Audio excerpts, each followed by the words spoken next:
अखंड ज्योति जुलाई 2022 शीर्षक है अखंड भारत से ही साकार होगा विश्व शांति का स्वप्न। भूगोल के साथ ही भारत के इतिहास का परिदृश्य भी निराला है। अफ्रीका, अमेरिका और ऑस्ट्रेलिया जैसे महाद्वीपों की कौन कहे, आधुनिक सभ्यता का केंद्र कहे जाने वाले यूरोप महाद्वीप का भी इतिहास इतना प्राचीन और विविध नहीं है जितना कि अपने देश भारत का है। चीन हालांकि भारत से बड़ा देश है और उसकी भी प्राचीन सभ्यता है, पर चीन के इतिहास में भी इतने रंग और इतने आरोह अवरोह नहीं है जितने कि भारत के इतिहास में है। हड़प्पा की कहानी भारत की प्राचीन सभ्यता के रूप में कही जाती है। इसके महाराष्ट्र, राजस्थान, हरियाणा और उत्तर प्रदेश तक विस्तृत होने के प्रमाण मिले हैं। यद्यपि मोहनजोदड़ो तथा हड़प्पा में प्राप्त लिपियां अभी तक पढ़ी नहीं जा सकी हैं, फिर भी इस सारे पश्चिमोत्तर भारत में फैली सभ्यता में समानताएं और भिन्नताएं देखी जा सकती है।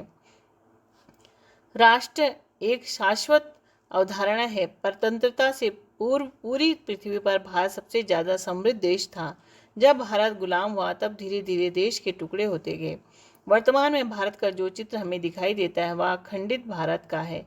हम मुगल और अंग्रेजों के शासन काल के पूर्व के भारत के इतिहास का अध्ययन करेंगे तो भारत एक ऐसा राष्ट्र दिखाई देगा जो विश्व का मार्गदर्शन करता रहा था।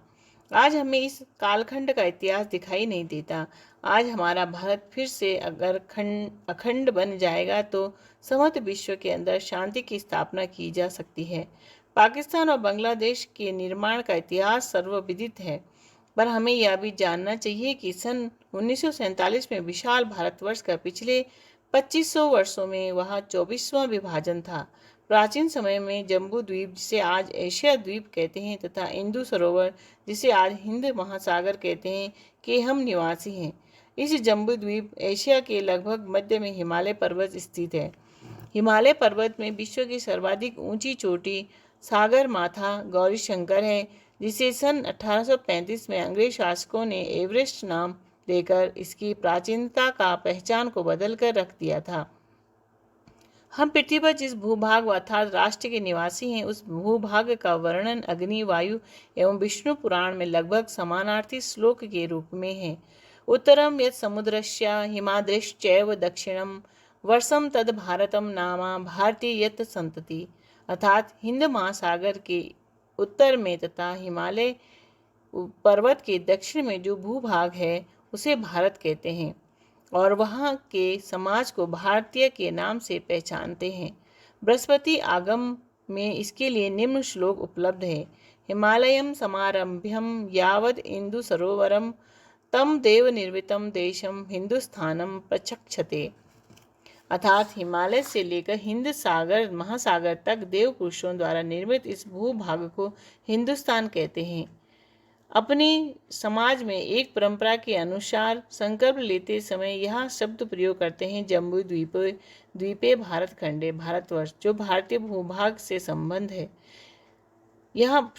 है यह प्राचीन भारत की चर्चा है, परंतु वर्तमान से 3000 वर्ष पूर्व तक के भारत की चर्चा में आता है कि पिछले 2500 वर्षों में जो भी आक्रांता यूनानी, रोमन, ग्रीक, यवन, हूण, शक, कुषाण, सीरियन, पुर्तगाली, फ्रेंच, डच, अरब, तुर्क, तातार, मुगल व अंग्रेज आदि आए, इन सब का विश्व के सभी इतिहासकारों ने वर्णन किया, परंतु सभी पुस्तकों में यह प्राप्त होता है कि आक्रांताओं ने भारतवर्ष पर, हिंदुस्तान पर आक्रमण किया है।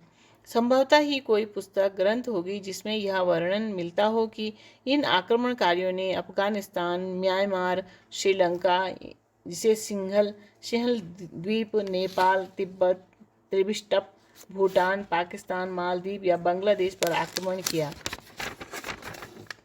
यहाँ एक प्रश्न खड़ा होता है कि ये भूप्रदेश कब कैसे गुलाम हुए और स्वतंत्र हुए। पाकिस्तान और बांग्लादेश के निर्माण का इतिहास सभी जानते हैं, शेष इतिहास चर्चित नहीं है। सन 1947 में विशाल भारतवर्ष का पिछले 25 वर्षों में 24वां विभाजन है। अंग्रेजों का 350 वर्ष पूर्व के लगभग ईस्ट इंडिया कंपनी के रूप में व्यापारी बनकर भारत आना, फिर धीरे धीरे शासक बनना और उसके पश्चात सन 1857 से 1947 तक इनके द्वारा किया गया भारत का विभाजन दुखद है।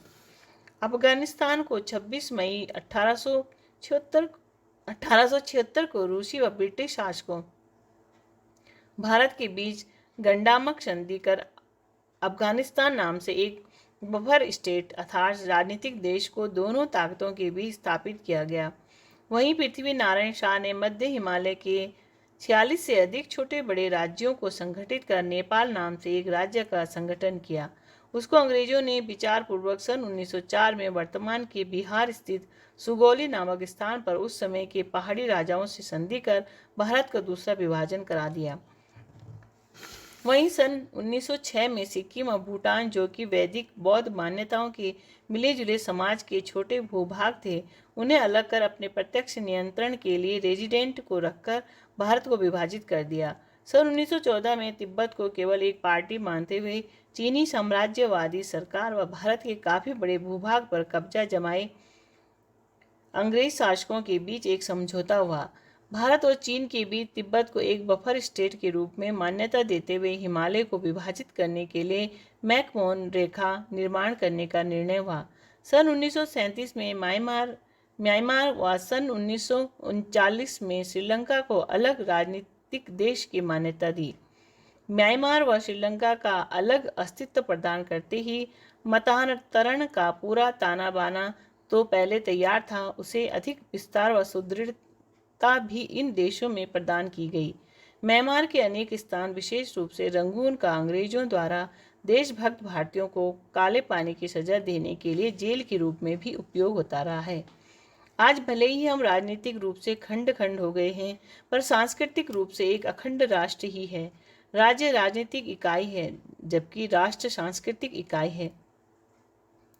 भारत भले ही विभाजित हुआ हो, पर सांस्कृतिक रूप से हम इसे सदैव जीते हैं। और आज जब हम अपने मन में अखंड भारत की कल्पना करते हैं, तो पहले हम सांस्कृतिक रूप से एक होंगे और बाद में राजनीतिक रूप से।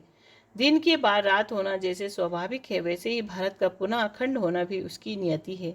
विश्व में अनेक उदाहरण हैं जिनके आधार पर हम भारत को पुनः अखंड बनाने के विषय में सोच सकते हैं, चाहे वो बर्लिन की दीवार को तोड़कर पुनः पूर्वी और पश्चिमी जर्मनी के एक होने का विषय हो, या इजराइल के रूप में यहूदियों को सैकड़ों वर्ष बाद अपने देश का मिलना। इस प्रकार अखंड भारत से ही साकार होगा विश्व शांति का स्वप्न।